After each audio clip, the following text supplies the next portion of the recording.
the most part, when me taking on that job, I thought it was going to be just dealing with, of course, the crazed groupies and, the females and really no beats because, he was a white boy, doing the black music thing.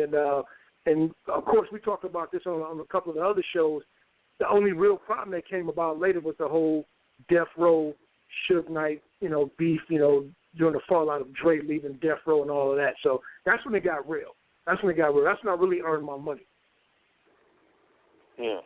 Yeah, and didn't it start at the Source Awards? Wasn't there like some incident where you had to get him out of harm's way in a hurry? Yeah, got him out of harm's way in a hurry with the whole Death Row clique over there.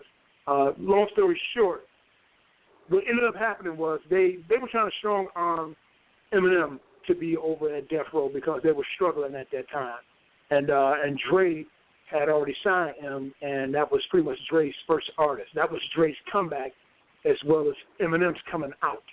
So it was a beautiful marriage in hip hop that they both blew up, and Dre was able to regain everything that he lost with Death Row, and and Death Row and Suge Knight, they didn't like that.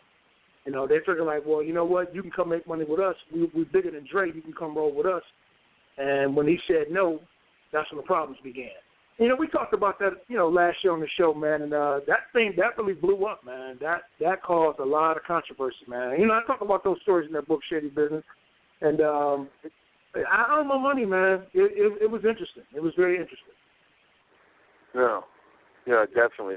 It sounds like they, they wanted to snatch him from Dre, and when they realized that they couldn't do that, then it was game on. It's kind of similar to what they were doing with Dre, with Eazy and Ruthless.